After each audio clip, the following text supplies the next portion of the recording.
이태리 밀라노의 산타 마리아 델레 그라치 성당에 있는 다빈치 벽화 최후의 만찬입니다. 예수와 12제자의 마지막 저식사 자리의 풍경을 담고 있죠. 화질이 선명한 모조품으로 바꿔보겠습니다. 12제자 각각의 기질과 이후 행적들이 상징적으로 담겨 있습니다. 예수 왼편에서 두 팔을 벌린 사람이 12제자 중 최초의 순교자인 야고보 성인입니다. 산티아고란 성인 야고보의 스페인식 호칭이고 그로 인해 산티아고 순례길이 생겨났습니다.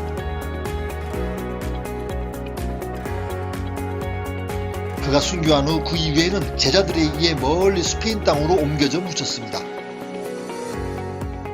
유해가 모셔진 곳은 스페인 서북부 갈리시아 지방의 산티아고 데 콤포스텔라라는 도시에 있는 산티아고 대성당입니다. 산티아고 순례길이란 야고보 성인이 유해가 있는 대성당까지 가는 여러 갈래의 길들을 말합니다. 대표적으로 4개의 길이 유명하지만 우리나라 사람들은 지도상의 빨간 루트인 프랑스길을 가장 선호합니다. 파울로 코엘료의 자전적 소설 순례자가 탄생한 길이고 서명숙 씨도 이 길을 걷고 나서 제주에 올레길을 냈기 때문에 우리에게 더 친숙해진 길입니다. 자, 그럼 저 빨간 루트를 따라 산티아고 순례길 프랑스길로 함께 떠나보겠습니다.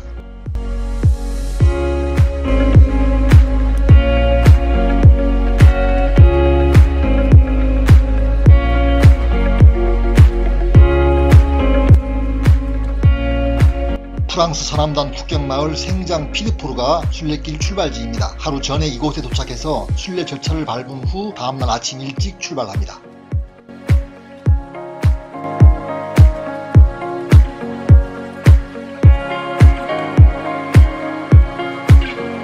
첫날부터 고난의 하루가 시작됩니다. 프랑스와 이베리아 반도를 가르는 피레네 산맥을 넘는 겁니다. 해발 고도 차이가 1300m를 넘기 때문에 한라산 백록담 등산보다 조금 더 빡센 수준입니다.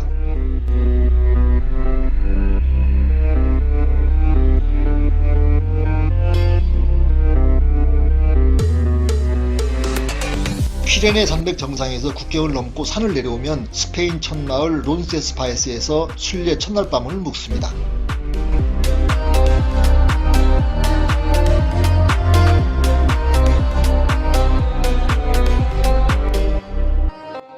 팜플로냐는 산페르민 축제, 우리에겐 소몰이 축제로만 알려진 중세 도시입니다.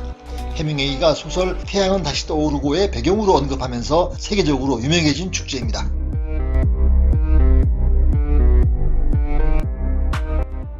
팜플로냐를 떠나면서 만나는 피르돈 고개도 산티아고 순례 사진 등에서 많이 등장하는 현장입니다.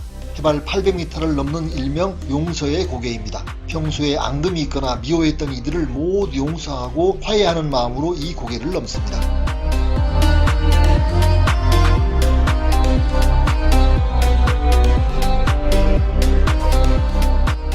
이어서 푸엔테라레이나, 에스테야, 로스 아르코스 등 유서 깊은 스페인 마을들을 지나며 나바라 지방이 끝납니다.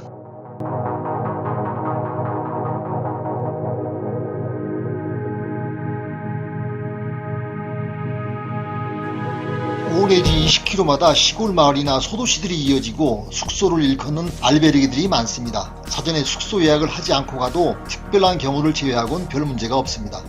성당이나 수도원 등 과거 종교 목적의 건물들을 개조했거나 대규모 다인실 숙소들이라 숙박비도 특히 저렴합니다. 적게는 5유로에서 많게는 15유로, 우리 돈 1, 2만원 가지고 하룻밤 묵을 수 있습니다. 정말 저렴하죠.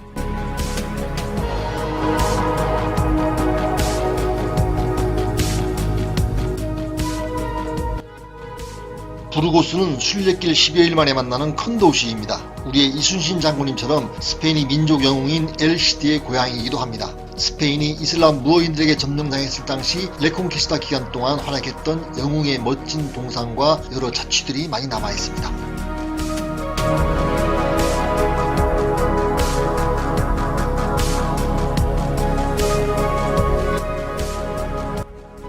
부르고스를 벗어나면서 악명 높은 메세타 구간이 시작됩니다. 해발 700m 고원지대에 밀밭만 펼쳐져 있고 멀리 지평선만 보이는 지루한 황야지대입니다.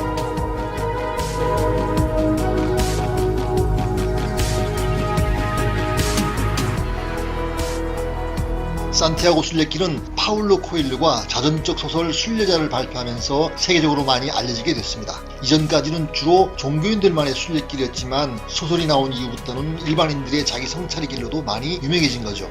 카스트로 헤이즈는 기업체 중역이었던 파울로 코엘료가 직장을 내던지고 이 길을 걸을 때 큰 영감을 얻었고 가장 많이 사랑했던 마을로 알려져 있습니다.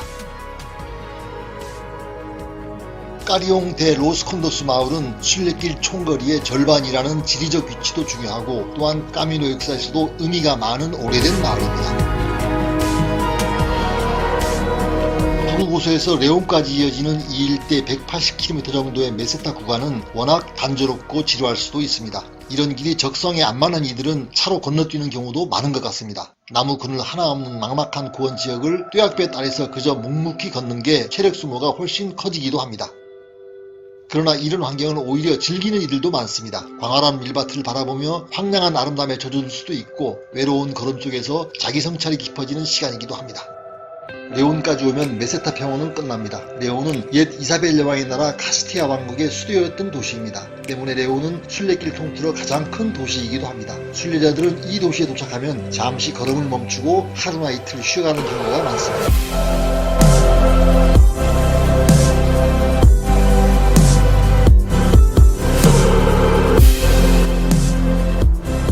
아스트로가 마을의 공립 알베르게 앞에 서 있는 가방을 둘러맨 순례자 방도 많은 이들에게 깊은 인상을 남깁니다.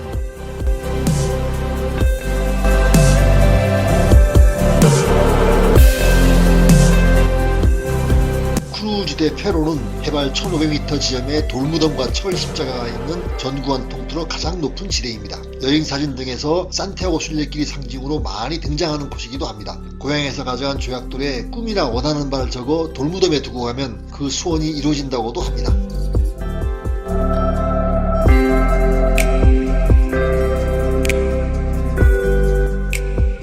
산티아고 순례를 떠나기에 앞서 가장 중요한 건 자신의 몸이 과연 한 달간 걷는 고행을 감내할 수 있을지에 대한 확신입니다. 동해안 해파란 길 등 국내 장거리 길들을 걸어보면서 충분한 사전 훈련을 거친 후에 떠나는 게 무엇보다도 중요하겠습니다.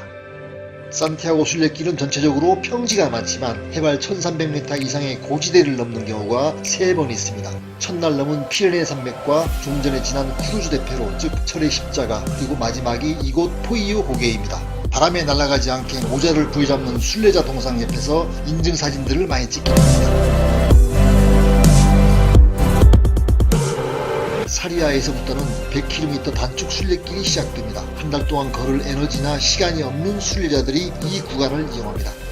순례길 종주 기간은 걷기에 자신이 있는 경우는 27일에서 30일 정도, 여유롭게 잡는다면 35일에서 40일 정도입니다.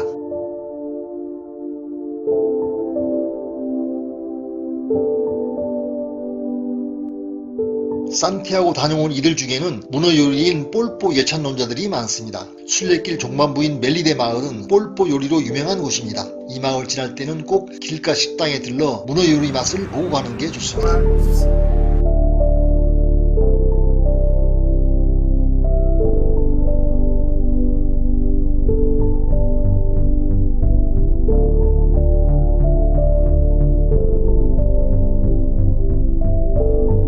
먼 길을 걸어온 순례자들은 산티아고를 5km 남겨둔 마지막 마을 몬테데 고소에서 하룻밤 쉬면서 숨을 고릅니다. 종주를 거의 다 마쳤다는 흥분을 가라앉히는 거죠. 그리고는 다음날 12시 대성당 미사 시간에 맞추어 아침 일찍 출발합니다. 도시 이름 산티아고 데 콤포스텔라는 직역하면 별이 반짝이는 벌판의 야고보 성인이란 뜻입니다. 성인이 이스라엘 땅에서 순교하고 800년 지난 후 누군가가 꿈에서 계시를 받고 당시 벌판이었던 이곳에서 야고보 성인의 유해를 발견했다고 해서 붙여진 지명입니다. 대성당 미사를 마친 이들은 지하에 안치되어 있는 야고보 성인의 유골함을 잠시 둘러보고 나오면서 모든 순례 일정을 끝냅니다.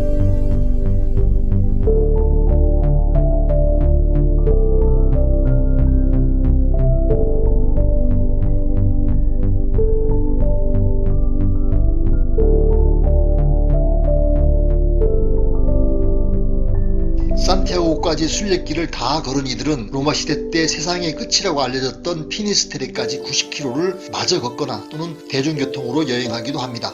그곳 피니스텔의 절벽에서 대서양 일몰을 마주하며 그동안 한 달 이상 자신의 몸과 함께했던 신발이나 의복을 불에 태우기도 합니다. 일종의 자신을 새롭게 하는 의식인 셈이죠. 피니스텔의 절벽 위에는 이렇게 뭔가를 불에 태운 흔적들이 곳곳에 남아 있습니다.